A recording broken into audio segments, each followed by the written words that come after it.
A economia está na nossa vida, está por todos os lugares e, de certa maneira, nossa existência tem uma relação direta com a vida econômica. Nós entendemos o que é isso? Hoje, o Me Fala de Você vai entrevistar alguém, para mim, muito importante, faz parte da minha trajetória profissional e é com quem eu acabei construindo uma amizade e uma admiração pela atuação dele como economista. Nós vamos conversar hoje com o economista, doutor em economia. Hoje ele está à frente, está na gestão de uma fintech no grupo DB1, sobre crédito consignado, mas já atuou em associações, instituições como o CODEM, que é o Conselho de Desenvolvimento Econômico de Maringá. Hoje nós vamos conversar com o João Ricardo Tonin. Tonin, muito bem-vindo ao Me Fala de Você. Tonin, inclusive, acabei não falando disso, né? Eu e o Tonin trabalhamos muitos anos.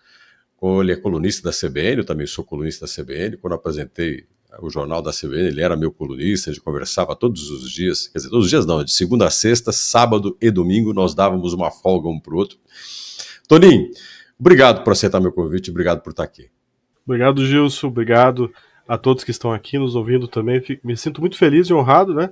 E espero contribuir nesse tempo que a gente vai estar junto aqui, falando um pouquinho da economia, da minha experiência. Obrigado pelo convite.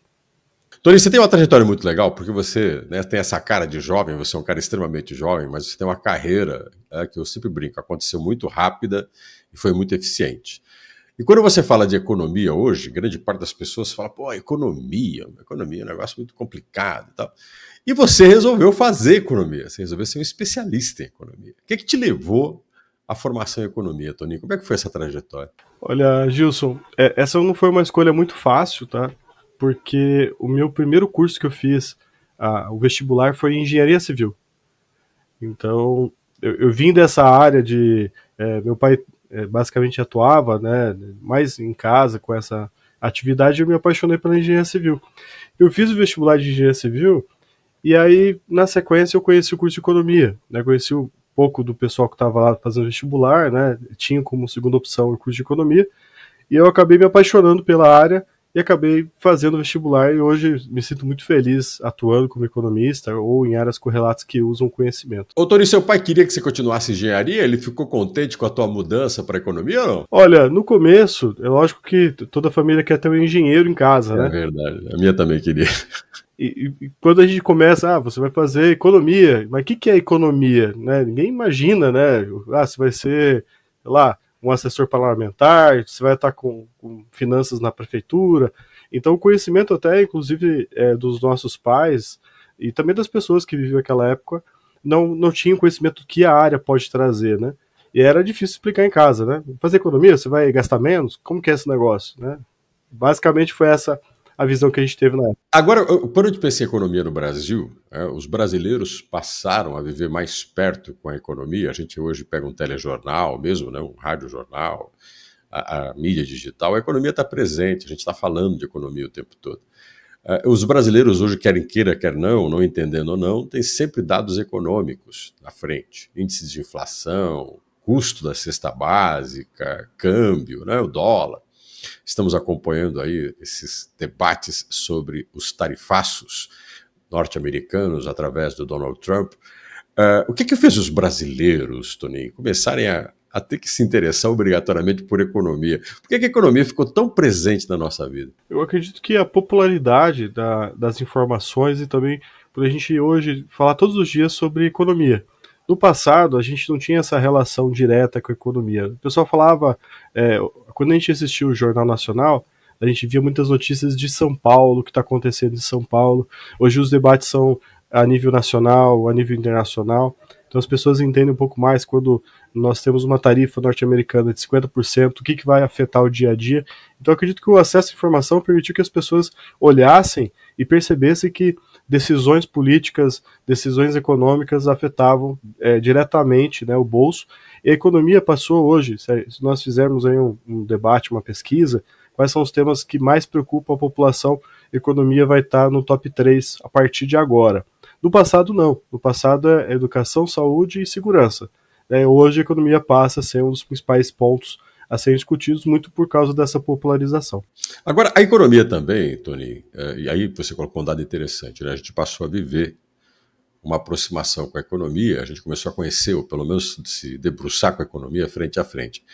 Mas a economia, ela faz parte da nossa vida, né? Se a gente falar, como você disse, educação, segurança, saúde, tudo isso tem um custo, tem um valor, né? Nossa vida, a tua vida, a minha vida, ela é medida por valor. A gente tem necessidades infinitas, como dizem, né, os economistas, e temos condições de produção restritas, né? A gente não pode atender todo mundo, e a gente, na nossa vida, na nossa casa, a gente tem que ficar gerenciando muito o que a gente pode ou não comprar e tal. A gente tem mais consciência econômica hoje, Tony? A gente tem mais percepção de que a economia está na vida da gente. O economista virou um cara, meio que um terapeuta, porque se você vai ao psicólogo, você vai ao médico, o economista também se transformou num conselheiro pessoal e familiar. Normalmente, essa é uma pergunta bem interessante, bem engraçada, porque quando as pessoas às vezes comentam, você é economista? Como que eu faço para ganhar dinheiro mais do que eu estou ganhando? Então, normalmente, as pessoas me questionam opções delas ganharem mais. Não opções delas fazerem uma gestão financeira mais saudável ou entender contextos econômicos, políticos que podem afetar o bolso, né? Então as pessoas hoje, quando olham a economia, estão muito preocupadas em receita, rendimento. E hoje na economia, esse é um fator muito importante porque as decisões, elas têm um impacto muito mais alto devido à questão do relacionamento de mercado. Então, por exemplo, no passado, quando a gente tinha Donald Trump, no passado, há 20 anos atrás, ia colocar uma tarifa, por exemplo, né, se ele fosse o presidente da época. Normalmente, o efeito dessa informação não seria tão massivo como a gente tem hoje. Então, hoje, quando sai uma notícia dessa, normalmente você tem aí, no outro dia, os clientes já ligando, pedindo cancelamento de contrato, clientes internacionais de empresas brasileiras. Né? No passado, a gente demorava aí uma semana, vamos tentar entender a informação, ela demorava para chegar na ponta. Então, hoje, quando você eu acabo encontrando alguém na rua, o pessoal pergunta, né? Normalmente a pessoa está mais preocupada com o bolso, né? Como ganhar mais em relação a esses pontos que são tão importantes quanto. E as pessoas sabem ligar uma coisa com a outra, porque realmente as pessoas estão preocupadas com a sua vida, né? Mas os brasileiros ainda têm, a gente já conversou algumas vezes sobre isso, o brasileiro tem uma dificuldade enorme de planejar a própria vida, de planejar economicamente sua vida. Mas também tem dificuldade, me parece, Tony, de se relacionar a economia pessoal, a vida pessoal, o nosso trabalho, nosso pagamento do aluguel, o financiamento do carro, a água, a luz, com a macroeconomia, né? A gente tem essa economia nossa do dia a dia, vou chamar aqui de microeconomia, não, economia doméstica, mas existe um processo muito mais complexo que é a relação disso com a macroeconomia, a minha economia, a minha vida com a macroeconomia. E é difícil para as pessoas perceberem isso? Elas deveriam se preocupar mais com isso, Tony? Com certeza. Eu tenho duas variáveis que são importantes, Gilson. A primeira variável é relacionada ao comportamento do brasileiro em relação ao consumo. O brasileiro hoje tem um déficit de consumo em relação aos países de primeiro mundo. Lá, a gente acaba tendo uma renda que permite comprar mais bens de consumo direto em relação ao que a gente tem hoje. Então, normalmente por causa dos preços, inclusive, né? As indústrias estão lá e, logicamente, né, o preço fica muito mais barato lá em compensação da renda que ela ganha. Aqui no Brasil, ao contrário, o consumo básico toma boa parte da renda e sobra muito pouco dinheiro para comprar os itens que não são essenciais, mas que trazem muito prazer de consumo. E, logicamente, a gente anda numa rota, né, de comprar parcelado, comprar a longo prazo, né, sempre nesse déficit. Quando você trouxe, né, hoje nossos desejos são infinitos, o brasileiro, o infinito é um pouquinho além, né, se for possível, lógico. Né? Ao infinito e além. Ao infinito e além. E dentro desse contexto, Gilson, as pessoas acabam fazendo muitos compromissos de curto prazo em relação ao compromisso de longo prazo. E aí que o problema começa a surgir quando a gente fala no contexto de família, contexto de pessoa.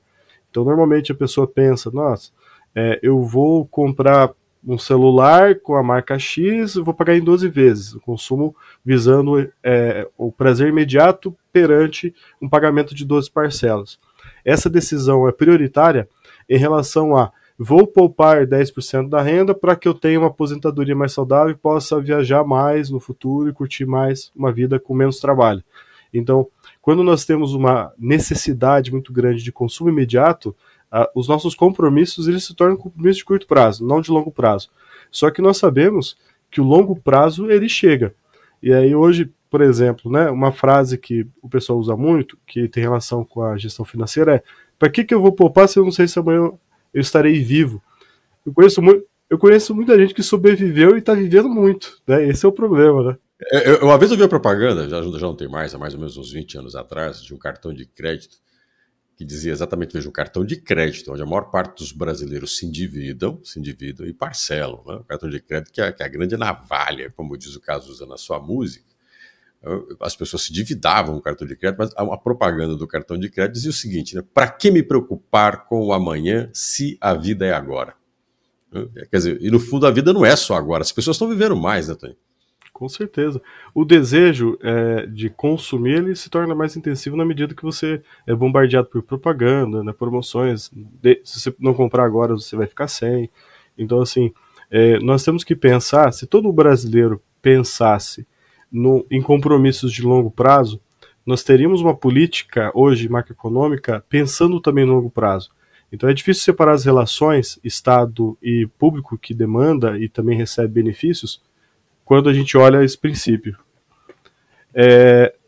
Então, Gilson, trazendo esse contexto, então, hoje é difícil a gente pensar, né, uma política macroeconômica de longo prazo se as pessoas não pensam também no longo prazo. Então, basicamente, tem esse dilema, né, esses fatos importantes aí.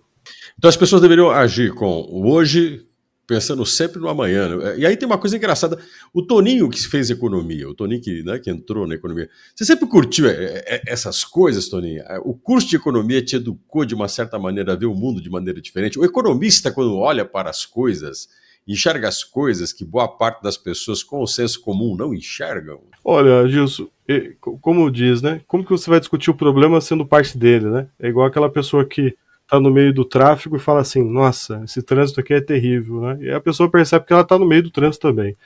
Então, assim, quando você faz essa pergunta, eu imagino muito esse exemplo que eu não senti essa variação em relação ao Toninho do antes e ao Toninho depois, né? Hoje, eu tenho uma facilidade um pouco maior em relação a entender cenários, entender se tais situações ocorrerem, o que possivelmente irá ocorrer, né? Então eu tenho essa sensibilidade em relação ao passado. Então eu percebo, de certa forma, né, que isso é muito presente. Mas eu me julgo, né, como economista raiz e me julgo também como economista apaixonado. Então eu gosto muito da minha profissão. Então, o que é um economista? O que é economista raiz? O economista raiz é aquele que lê os livros básicos da economia, né? Não tem nada para fazer no domingo de manhã, vai lá, escreve um artigo sobre. É aquele que busca basicamente as fontes para refinar o machado, né? Para que o fio corte mais árvores de um tempo mais rápido, né? Então, basicamente, eu entendo, né, no curso de economia você se apega muito a ideologias rapidamente, porque a gente tem escolas de pensamento. E aí, uma crítica que eu faço, né, muito tempo eu estive na universidade como professor, o aluno, a primeira matéria que ele pega, tem contato, ele já se associa ao autor e ele faz a faculdade inteira dizendo que é de uma escola clássica, keynesiana, entre outras, né? E aí ele não entende que outras escolas também ajudam ele a pensar e ter uma caixa de ferramenta um pouco melhor, porque a economia ela é muito cíclica, ela muda muito, então coisas que deram certo no passado não dão mais certo hoje, vice-versa, né? Então, assim, eu passei o curso de economia exatamente pensando nisso, como que eu posso aproveitar melhor de cada escola, não fazendo um julgamento ideológico, lógico que é difícil separar a ideologia do nosso pensamento crítico, mas na medida que a gente tenta se afastar disso, a gente permite olhar para coisas diferentes e entender um contexto maior. Então, esse é o meu, digamos assim, né, a minha resposta sobre o economista raiz. A minha resposta em relação à paixão da economia, de fato eu vivo isso, né? Então, hoje, por exemplo, quero dar uma dica de gestão financeira. Se eu não fiz o exercício em casa, eu não posso dar dica, né?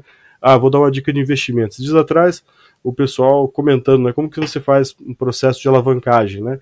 Financiamento imobiliário com opções de venda, né, digamos assim. Eu falei, rapaz, eu não sei como fazer isso.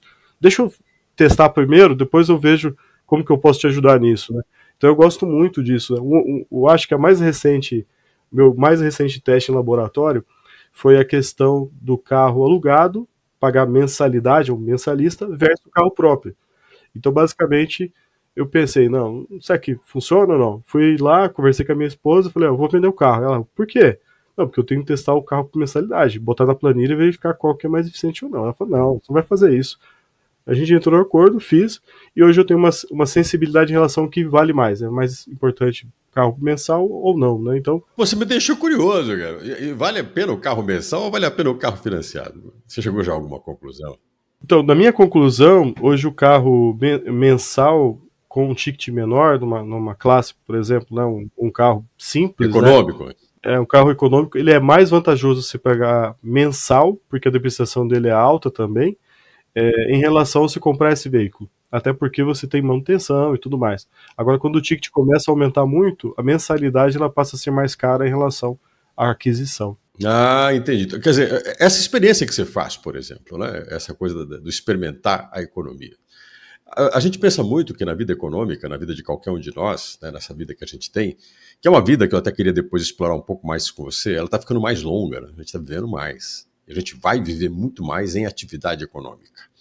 E a gente vai se aposentar, ou cada vez mais tarde, uma boa parte de nós não terá a aposentadoria. Aquele velho dilema da sustentação do INSS ou não. Tá. Isso muda um pouco a perspectiva que a gente tem que ter com a nossa vida. Né? A vida vai longe. Né? A vida vai longe. A economia nos ajudaria a entender, a construir um projeto de vida, Toninho, diante do que a gente faz hoje. Eu, por exemplo, estou aí na casa dos 60, né? Estou com 59 objetivamente, esse ano chegou aos 60. Mas a minha projeção é longa, né? Tem aí um gatilho longo, e a gente vai fazer coisas na vida, a atividade na nossa vida vai longe. Como que a economia pode, de certa maneira, ajudar a gente a se preparar para uma vida longeva, mas que seja de uma forma econômica bem administrada? Excelente pergunta, Gilson.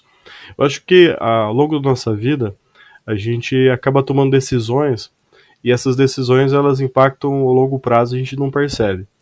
Então eu sempre busco, né, tomar decisões que são decisões coerentes. O que é decisão coerente? Por exemplo, né, no aspecto familiar, vale a pena ter uma longa jornada de trabalho e não aproveitar os filhos que estão crescendo? Talvez não valha a pena. Né? Então eu preciso tentar encontrar uma receita financeira que me permita aproveitar os filhos nessa jornada. Em relação a consumo, muitas vezes, vale a pena eu ter um carro com um custo mais alto, sendo que eu vou talvez ter uma opção de comer uma comida um pouco mais barata, ter menos lazer em detrimento de ter um carro. Então, assim, eu sempre, quando olho uma decisão que tem um aspecto econômico e aspecto que traz prazer e satisfação, eu sempre pondero as duas situações e a gente sempre tem que deixar um pouquinho da poupança para pensar no futuro. Então, se as pessoas mantiverem uma relação mais crítica em relação às decisões do dia a dia, com certeza elas vão estar um pouquinho acima da média e elas vão ter uma qualidade de vida acima da média também. Então, assim, normalmente a gente toma muita decisão durante o dia, que uma decisão via freestyle. Elas acontecem, a gente toma porque tem que tomar e a gente não pensa de forma crítica o que é importante ou não. Pô, mas é muito chato viver assim, né? Ter que ficar pensando sempre, tomando decisão e tudo mais. Mas é um motivo, né, de você basicamente encontrar caminhos que vão trazer um resultado. Então eu sempre penso, mas será que essa decisão vai impactar lá no futuro? Sim, como? Faz sentido ou não? Não. Né? E também ter um diálogo em casa, acho que é importante. Mas nós não temos todas as respostas, né? A gente sempre que tenta criar uma hipótese que a gente vai ter uma condição melhor no futuro em relação a hoje, né? Então esse é um ponto importante aí dentro dessa discussão. Eu vou brincar com você, a sua esposa é da área de economia também? Ela é da área socioeconômica ou não? Ela é da área de marketing.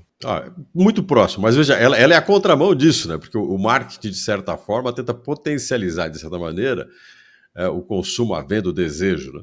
E você é o cara que põe o pé no freio. Você fala assim, pô, não, peraí, isso é desejo necessário, útil ou não. O economista, né, vou brincar aí, quase sempre ele era visto como um cara muito chato. Né? O economista é aquele cara que vê cálculo em tudo. Não é bem assim, Toninho. O economista, ele não é esse cara chato, ele é um cara com bom senso, mas ao mesmo tempo equilibrado. Como é que você se define como um ser humano que e você mesmo falou, adora economia, ler economia, escrever artigo, estudar no fim de semana, deixar o machado mais afiado? Como é que é o economista e as suas relações? A sua esposa do marketing, bom exemplo, ela consegue administrar com um parceiro que é o economista? Olha, Gilson, essa jornada não foi uma jornada muito fácil, tá? Porque ela tem muita relação de como você vê o mundo, né? Então, assim, hoje, lógico que eu faço uma gestão financeira em casa, não é... Eu digo mais para minha esposa que eu sou mais o enganomista do que o economista, né? Porque às vezes a gente gasta mais do que que deveria, mas está tudo bem. Daí depois a gente busca encontrar um caminho conjunto para resolver a nossa missão e meta, né?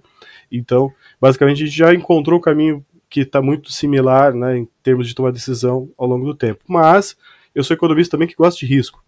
Então eu gosto de fazer coisas que estão além do processo. Por exemplo, na pandemia eu peguei financiamento do banco e esse financiamento eu coloquei na Bolsa de Valores. Eu queria testar uma estratégia de gestão de fundo a partir de curso terceiro. Falar isso para minha esposa não foi algo muito fácil, porque eu imagino. Primeira semana eu perdi 25% do patrimônio. Né? Lógico que eu consegui recuperar e sair muito bem dessa posição. Mas lidar com essa situação de dificuldade e tudo mais é um negócio que a gente que atua na área financeira tem que fazer todos os dias.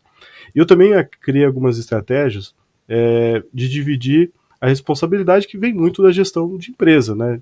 Que é a gestão visando o patrimônio. Por exemplo, lá em casa quem paga as contas não é quem faz a contabilidade das contas. Então nós dois temos contato com a parte financeira, né? Então quando alguém vai lá pagar, fala, nossa, gastei tudo isso, estamos gastando tudo isso.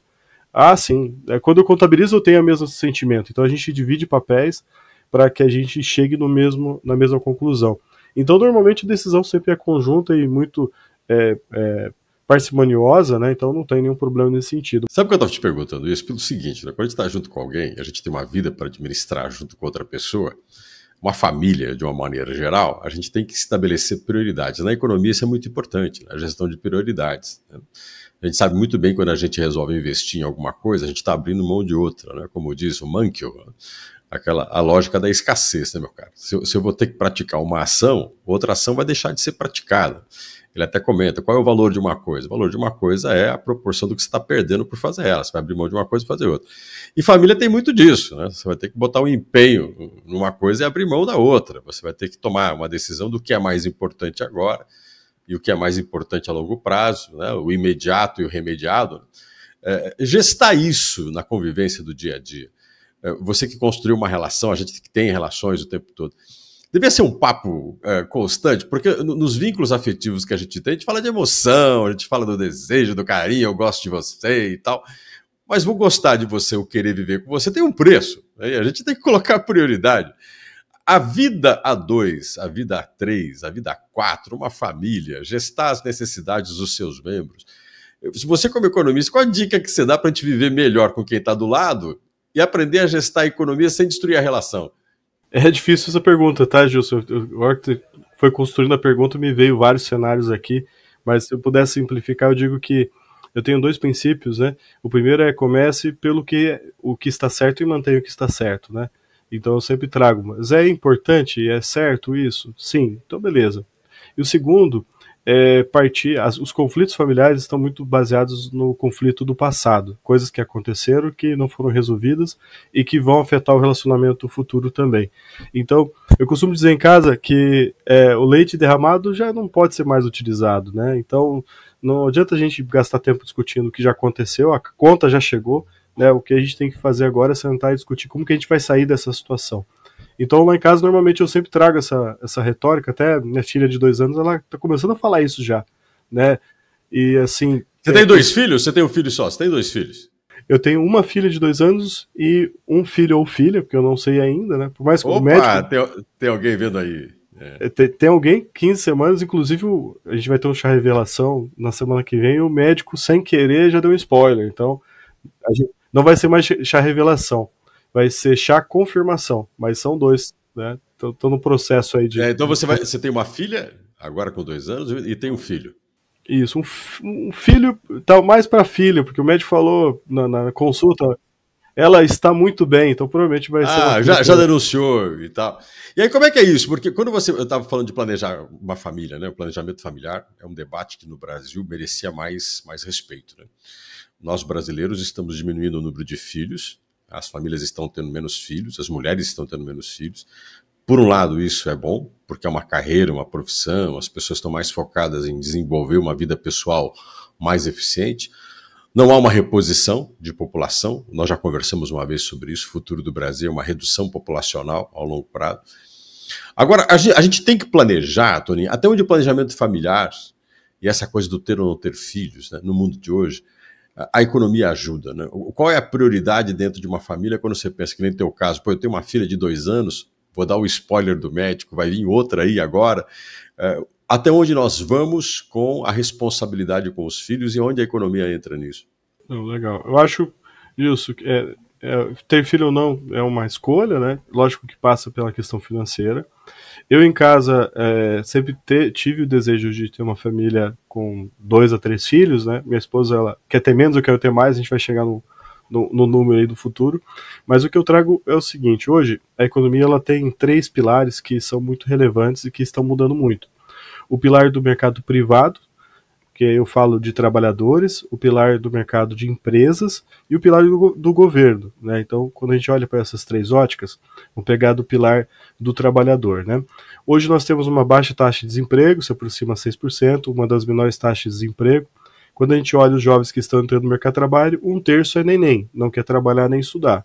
Então, você que está escutando essa live agora, eu já deixo aqui os meus parabéns. Então, você não faz parte dessa classe dos nenéns, né, que está buscando se desenvolver. E, basicamente, a população, se já antecipou em vários momentos, Gilson, está ficando mais velha. Ou seja, nós, a cada ano que passa, vamos ter menos pessoas em idade para trabalhar em relação àquelas que precisam de benefício. Sejam aqueles jovens até 16 que estão recebendo apoio dos pais, sejam aqueles idosos que estão recebendo apoio ou das finanças que acumularam ao longo da vida, ou do próprio governo, ou de uma aposentadoria vindo de algum instituto ou órgão nesse sentido. Então, imagine a situação: a cada ano que passa, um público maior que trabalha, que sustenta a geração de produto, oferta, o que a gente consome, está ficando menor, em detrimento ao público que precisa desse povo trabalhador para sustentar a estrutura. Então a gente está numa decadência em termos de capacidade produtiva vindo das pessoas. Quando a gente olha na estrutura da empresa, nós temos hoje mais de 50% das empresas com dívidas e dívidas em atraso. Então as empresas estão cada vez mais sendo pressionadas por um aumento tributário e as margens estão ficando mais apertadas. E quando a gente olha no contexto do governo, a gente olha aí o governo gastando mais do que realmente arrecada nos últimos 12 anos. O endividamento bruto, dívida em relação ao PIB, está batendo quase 80%. Ou seja, tudo que a gente gera de riqueza no Brasil hoje, 80% disso, ou seja, até lá, final de setembro, né, a gente teria que trabalhar para pagar as dívidas que nós temos hoje para sustentar a máquina total. Então, assim, vejam no contexto econômico que os 3 pilares estão deteriorados. E, logicamente, que o futuro, né, se não houver uma mudança significativa, ela vai gerar, basicamente, um colapso. Né? Então, uma crise institucional financeira está chegando por aí, nós não sabemos quando e como, mas ela se aproxima se as variáveis não mudar.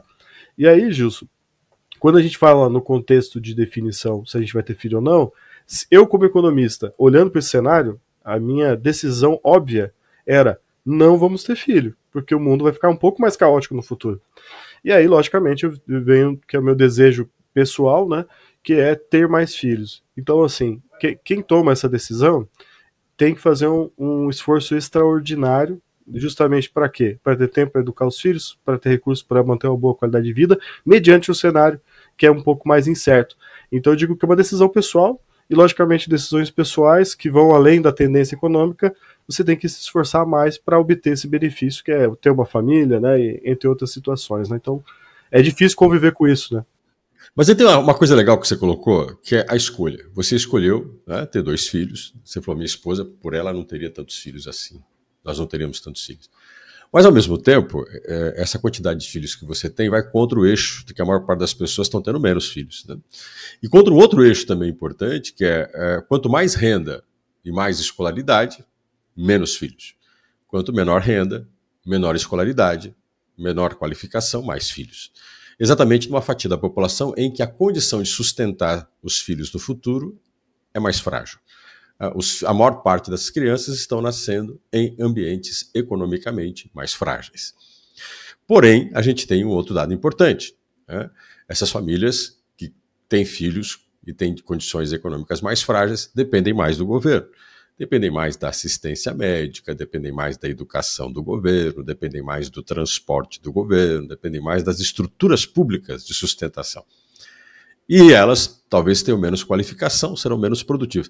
Não é meio um ciclo vicioso, a gente está indo num ciclo vicioso, quer dizer, de certa forma a coisa piora no lado que já está pior para piorar mais a situação que está piorando. Desculpe o termo, não sei se eu fui claro, meu economista. Não, essa é uma realidade, né? O que traz muito aí, que justifica isso, é a relação inflação-juros, né? Inflação mais alta exige juros mais altos também, as coisas ficam mais complicadas, né? Então esse ciclo ele se torna mais vicioso ainda na medida que essa máquina ela não consegue estar numa condição saudável. Então a gente está basicamente aí, eu sempre cito, né? Nós estamos tentando resolver um problema tomando vitamina em vez de tomar um remédio amargo. Todo remédio amargo exige efeitos que não são tão interessantes. Então vai chegar um momento que a gente vai ter que tomar esse remédio, né? E a gente sabe que remédio, dependendo da dosagem, pode se tornar veneno, né? Então minha torcida é que quando a gente tomar esse remédio não se torne um veneno e a situação ela piore. Quando eu olho a economia, Gilson, eu percebo assim que as minhas decisões individuais elas influenciam marginalmente a decisão como um todo. Mas eu sempre costumo dizer, né, em fóruns e dentro do ambiente que eu convivo, que as pessoas elas têm que tomar decisões. E as pessoas elas evitam tomar decisões que trazem sofrimento. Esse é um ponto importante. Que trazem uma inquietação, uma incomodação temporária. Por exemplo, tem um amigo, recentemente entrou em contato comigo, que ele está insatisfeito com o trabalho e ele está querendo mudar de emprego. Aí ele me pediu, né, uma recomendação, eu falei, sem problema algum, você é um excelente profissional. Mas por que você está insatisfeito? Não, porque isso que ele trouxe a justificativa dele. Eu falei assim, você já deu feedback para o seu chefe? Dele, não dei. Não, mas é importante. Mas já conversou com ele sobre esses pontos? Não. Então, assim, mas por quê? Não, é muito chato e tudo mais. Ou seja, essa pessoa vai entrar no novo ambiente de trabalho, vai ter situações difíceis para alinhar e vai optar novamente para iniciar uma nova atividade. Então, esse ciclo da jornada de trabalho, ela se torna quebrada. Então, a pessoa vai perder a melhor jornada produtiva, que ela poderia estar buscando cargos e desafios maiores, em detrimento da dificuldade dela fazer um alinhamento e um feedback, que é algo básico dentro do princípio. Então, eu vejo, Gilson, que as pessoas elas tomam decisões que trazem satisfação imediata e que não geram um desconforto ou uma dor momentânea que de fato vai colocar dentro dessa discussão. Então eu acho que tem muito relação, minha relação pessoal tem muito disso, né? De preciso discutir, preciso dar um feedback, preciso resolver isso em detrimento a decisões que vão me colocar numa jornada para evitar essa situação que é desconfortável. Ô, Tony, eu estou indo para a parte final da nossa conversa, porque eu tenho um assunto para tratar com você. Eu sei que ele vai tomar um tempo desse papo e eu queria até encerrar falando um pouco disso, né, da nossa pauta. A gente tem muitos, né, dos nossos seguidores nas redes sociais, de quem assiste esse nosso podcast, de pessoas que são jovens ou pessoas que já são mais velhas. Né? Vamos pegar que a boa parte da fatia da população brasileira está lá.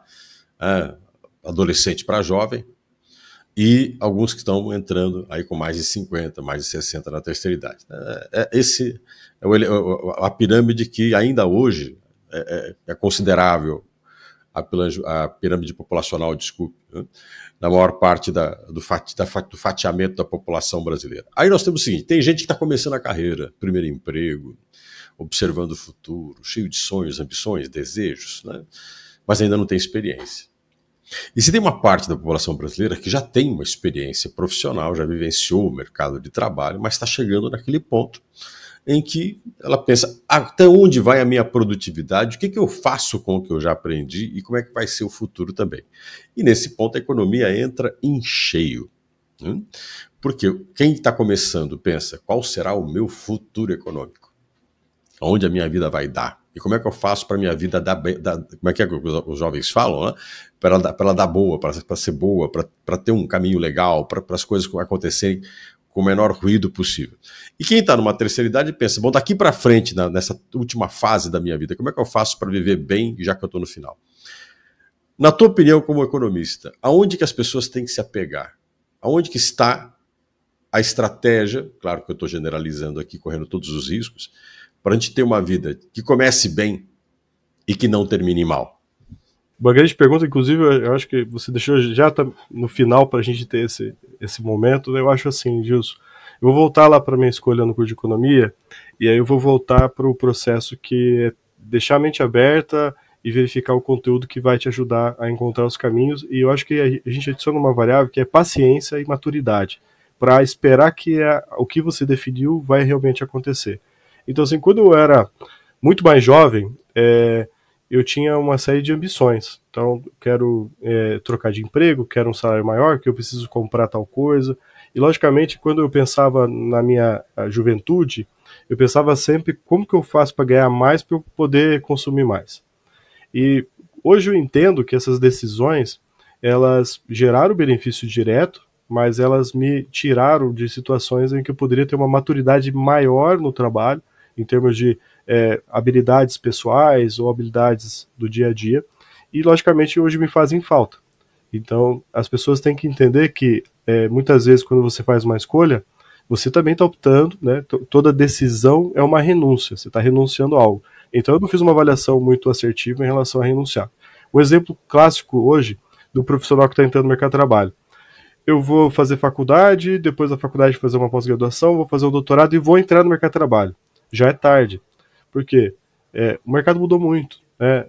E logicamente você vai ter que dar um passo 3, 4 atrás para adquirir aquelas habilidades que não são hard e são mais soft de relacionamento que você não teve ainda. E aí o profissional ele se sente frustrado porque ele tem que dar muitos passos atrás para iniciar uma jornada. Se você conseguir conciliar trabalho e estudo, é o melhor caminho porque você tem 2 faculdades ocorrendo ao mesmo tempo. Então acho que é um ponto, uma decisão importante, né? Então muitas pessoas, lógico, toda decisão tem uma renúncia, né? Então eu decidi só estudar. Beleza, então seja o melhor aluno da classe, se a decisão é essa. Então, uma situação que eu convivo se você decidiu algo, faça o seu melhor mediante qualquer cenário possível. Então, eu acho que essa é um dogma que eu sempre levo, né? Decidi, vou fazer o melhor que eu posso, e se eu não conseguir vencer, eu dei o meu melhor também. Então, assim, muitos desses jovens que estão no mercado hoje precisam entender isso, né? E às vezes precisam renunciar o prazer imediato mediante decisões difíceis, né? Quanto antes você aprender a tomar decisão que não é tão legal, que vai te ajudar e vai ajudar o ambiente que você está, mais rápido você vai progredir na carreira, no ambiente familiar e outras situações. Quando a gente avança lá no futuro, e aí eu olho, né, nessa discussão, né, o que eu poderia ter feito melhor quando eu era jovem? Basicamente não muita coisa, porque no passado já não me pertence mais.